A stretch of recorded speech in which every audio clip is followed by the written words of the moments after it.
Assalamualaikum warahmatullahi wabarakatuh. Perkenalkan, nama saya Fendi Angga Saputra dengan NIM 1124101113. Baik, sini saya akan mempresentasikan tugas video akuntansi biaya dengan bertema apa itu anggaran.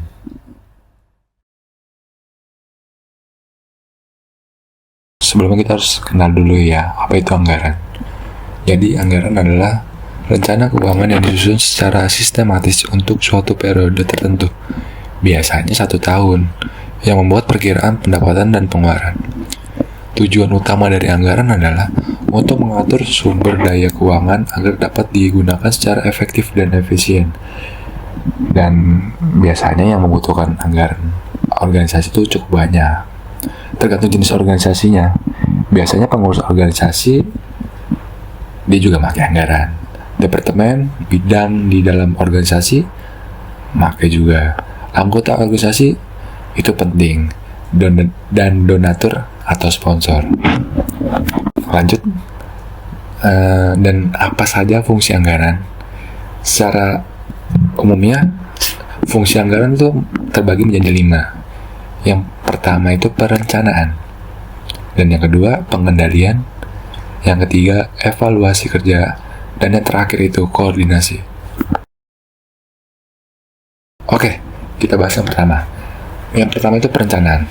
Dalam konteks keuangan, perencanaan anggaran adalah proses penyusun rencana keuangan yang menggambarkan estimasi pendapatan dan pengeluaran dalam suatu periode waktu tertentu. Baik lagi, biasanya 1 tahun. Tujuan utamanya adalah untuk mengelola sumber daya keuangan secara efektif dan efisien agar tujuan organisasi atau individu tercapai. Kita sangat membutuhkan sekali perencanaan. Di setiap apapun kita pasti berencana. Oke, next. Yang kedua tuh ada pengendalian. Pengendalian itu apa sih? Pengendalian anggaran adalah proses untuk memantau. Jadi setiap pengendalian itu kita harus memantau dan membandingkan dan mengendalikan pengeluaran dan pendapatan agar tetap sesuai dengan anggaran yang telah direncanakan sebelumnya. Jadi gini, setiap pengendalian itu kita harus memantau, membandingkan, dan kita mengecek pengeluaran dan pendapatan. Ya, biar nggak boncos. Tujuan utamanya adalah memastikan bahwa pelaksanaan keuangan tidak melenceng dari rencana dan membantu dalam pengambilan keputusan jika ada penyimpangan. Itu ya meminimalisir korupsi lah secara tidak langsungnya. Dan ini sangat penting. Yang ketiga, evaluasi kerja. Evaluasi kerja anggaran itu adalah proses penilaian seberapa efektif dan efisien pelaksanaan anggaran dibandingkan dengan rencana yang sudah ditetapkan sebelumnya. Tujuannya adalah untuk melihat apakah penggunaan anggaran telah mendukung pencapaian tujuan dan target yang diinginkan. Jadi sayang dong kalau keluar banyak tapi nggak ada hasilnya. Jadi sangat penting sekali menurut saya evaluasi kerja ini. Sangat berguna. Dan ya, terakhir, koordinasi. Koordinasi itu adalah proses penyelarasan, sinkronisasi, dan integrasi antara berbagai pihak atau unit dalam suatu organisasi, terutama dalam pemerintahan dan perusahaan, agar perencanaan, penyusunan, pelaksanaan, dan pengawasan anggaran dapat berjalan secara efektif dan efisien. Jadi, nomor 1, nomor 2, nomor 3, dan nomor 4 itu sangat penting dikoordinasikan. Ibaratkan harus dimandorin lah gitu, agar semuanya berjalan sesuai rencananya, tidak melenceng. Oke, next. Jadi apa sih itu anggaran? Kenapa kita memerlukan anggaran? Karena kalau nggak ada anggaran kita nggak bakal berjalan proyeknya. Apapun itu kalau tidak ada anggaran tidak bakal berjalan. Dan kenapa organisasi memerlukan anggaran? Ya, tanpa anggaran organisasi bisa kehilangan arah, boros, bahkan gagal mencapai tujuan. Atau yang biasa disebut bangkrut. Gitu. Dan ya, kenapa sih organisasi memerlukan anggaran? Anggaran itu sangat penting ya. Karena yang pertama tuh sebagai alat perencanaan. Anggaran membantu organisasi merencanakan penggunaan sumber daya secara terarah untuk mencapai tujuan tertentu. Dan kedua, sebagai alat pengendalian. Dengan anggaran, organisasi bisa membatasi pengeluaran supaya tidak melebihi batas kemampuan finansial. Jadi nggak bisa dilebih-lebihin tuh. Dan yang ketiga ada menentukan prioritas. Tidak semua kegiatan bisa dibiayai sekaligus. Anggaran membantu memilih mana program yang lebih penting untuk didanai lebih dulu. Jadi nggak semua harus diduluin. Kita harus menata mana sih yang harus diduluin antara ini atau itu. Itu salah satu menentukan prioritas. Dan yang keempat ada transparansi dan akuntabilitas. Pengertiannya adalah anggaran membuat penggunaan dana bisa dipertanggungjawabkan kepada anggota, donatur, dan pihak lain. Jadi nggak bisa lepas tanggung jawab karena ada transparansi dan akuntabilitas. Semua terkontrol. Dan kelima ada mengukur kinerja organisasi. Dengan dibandingkan anggaran dan realisasi, organisasi bisa menilai apakah sudah efisien dan efektif dalam menggunakan dana. Dan keenam ada meningkatkan kepercayaan. Sangat penting itu menurut saya karena donatur, sponsor, atau anggota akan lebih percaya kalau organisasi menunjukkan rencana keuangan yang jelas dan terstruktur. Jadi didetailkan, dijelaskan agar sponsor, donatur tetap masih mau mengasih kepada kita dan ngasih kepercayaan yang sangat berharga itu. Dan yang ketujuh adalah mempersiapkan diri terhadap resiko. Jadi anggaran juga bisa mengantisipasi kemungkinan kekurangan dana atau kebutuhan darurat. Oke.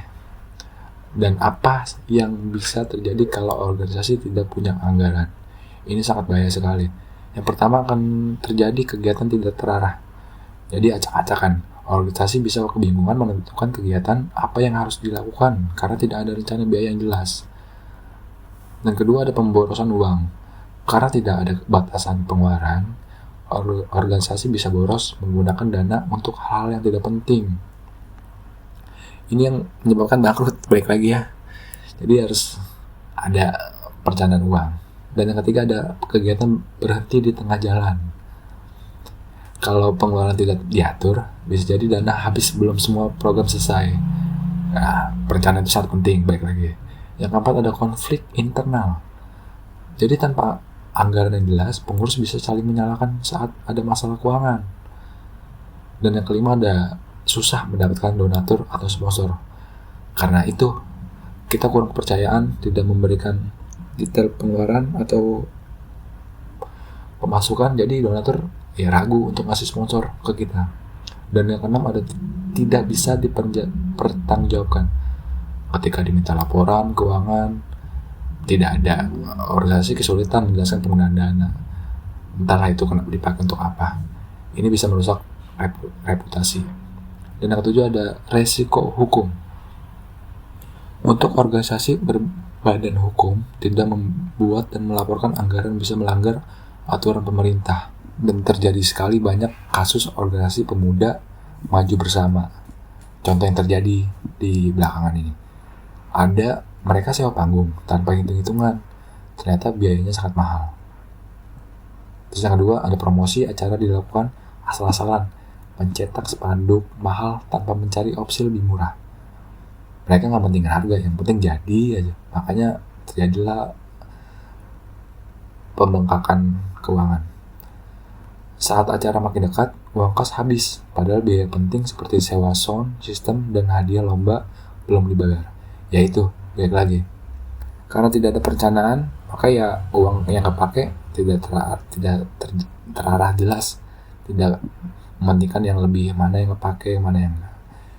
Dan yang keempat ada festival tetap jalan, tapi berantakan. Panggung ada, tapi tanpa sound, sistem yang layak.